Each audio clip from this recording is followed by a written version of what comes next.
Man, do I love green screens. I can put up whatever I want, and it's like I'm isekai'd. Anyways, my fellow members of this internet wolf pack, I have returned, and this time we're going to look at a very old show. Only true connoisseurs will understand this gem, and millennials will question the heck out of my choices of entertainment. However, before we start, I want to ask a question. How would you react if daylight never came? And I'm not talking about, like, what if you were the man in the cave or stuck in a prison cell with no windows? I'm talking your everyday life. On the morning drive to work, using the sun as your clock as it peeks through the curtains, or heck, even the warmth from the sun. If the sky just stayed completely dark this entire day, wouldn't you just be afraid of what this means? 'Cause I sure would. Now, why am I asking this? Well, that's because this premise is part of the setting of what I'm about to review. That being an old episode of the Twilight Zone known as I Am the Night, Color Me Black. Let's go. The episode opens up one morning in the home of the sheriff, where we learn it's pitch black, and his wife complains about him being up super early. In her complaining, we learn that a hanging is going to be scheduled, though she gets cut off before she can reveal who exactly is being executed. Although, the officer doesn't share the same bloodthirsty sentiment that she has, treating this instead as something serious rather than a show for the whole town like it's an accident on a freeway. Just bring his breakfast over at 8:30.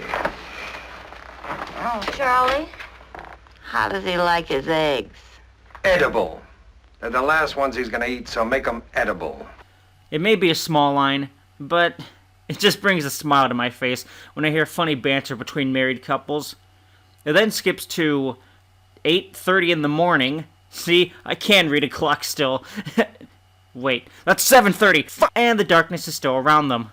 After Rod Serling gives his speech, we return to more people talking about how dark it is.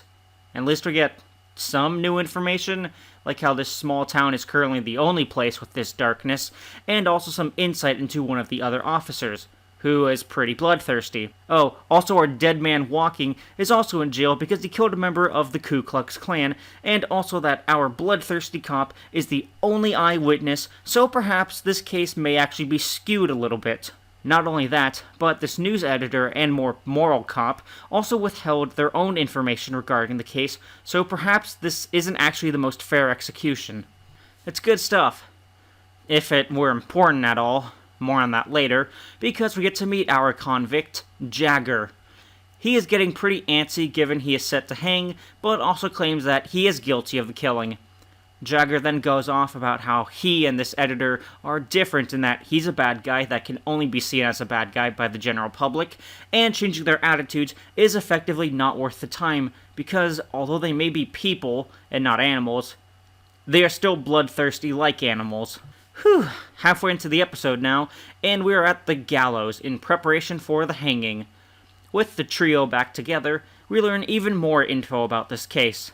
That, despite there being possible evidence to exonerate Jagger, or at least put the situation into question, the townspeople socially pressured the moral officer here to not perform an autopsy.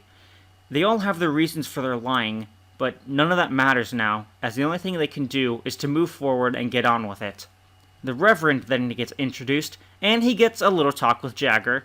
However, Jagger isn't the talkative type, and, like the people desire, wants to get all this over with. Jagger then agitates the crowd a little bit, because he knows none of them really care for him or the truth. They just want to see someone die. However, the Reverend wants to understand more about Jagger and his actions, but even then, he gives in and declares the man guilty. He's hung, not with any fanfare or celebration. For whatever reason, Pierce says that the Reverend has seen the light by condemning a man to his death. But the Reverend justly fires back at him with a "have you." Even though it's small, it's a great little moment that expands itself onto the Reverend judging the townspeople and seeing them and Jagger as essentially the same. Both groups hated and then killed. And that's what this darkness is. It's their hate. So dark that it suffocates the light. Much miserable hate. Look, it's getting even darker now. I can't hardly see anything now. Honestly, if the episode ended there, I would have called it a perfect ending. Instead, we see the execution-happy Pierce in denial of the Reverend's words, and get word that a similar darkness is appearing in other places, like in Texas, the Berlin Wall, a political prison, Birmingham, North Vietnam, Chicago. All we were missing was Auschwitz, and it would have been golden. But that's where it ends instead, with news of the darkness spreading over other well-known places of hate. I'm gonna be honest, this episode isn't great. I don't mean to say it's terrible, but looking at it for entertainment purposes is not going to end with much success. Instead, I think it's a small look into us as people is where the best parts of it come from. It doesn't go very deep into it, but it's such a good portrayal of us as society no matter what time we enter. There will always be people waiting to see people be executed as a way to perform justice, but not all of those people are good.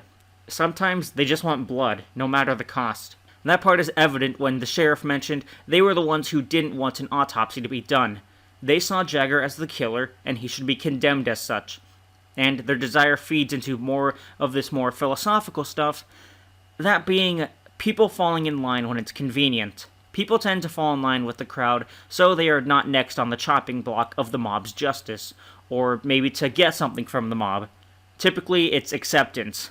Like how the sheriff here wanted to be re-elected, or how the news editor wanted a good story so he could keep selling and stay in business. Even the Reverend falls in line by the end when he condemns the man to his fate, and gives the people the verdict they had already accepted. It's a classic witch hunt scenario, and those won't go away anytime soon, so this episode isn't completely dated. The episode is also a good look at morality, and it's a shame that it only plays partially into the episode, as the great majority of it feels like it has to do with the darkness surrounding them and it not going away. The significance of the darkness is great, being a physical manifestation of their hatred and not going away as they refuse to acknowledge it as their fault, but instead potentially some outside force like God's unknown punishment on them. Just a shame it didn't end with that woman's little speech about not being able to see through the darkness, because it represents how blinded they've become because of their hatred, and also just a pretty scary ending as you watch darkness consume the area. But let's wrap this up, because there isn't much left to go over except for a clip I wanted to throw in and talk about until I went on my little spiel without it, so not like it was necessary apparently. I'll give this episode a 4 out of 10. Its plot is rather simple but not very interesting, thanks to quite a bit of the dialogue being about the darkness and how long it's been around. But digging a bit deeper is where a lot of the good stuff is. So, yeah, hope you all enjoyed, and I'll see you all later.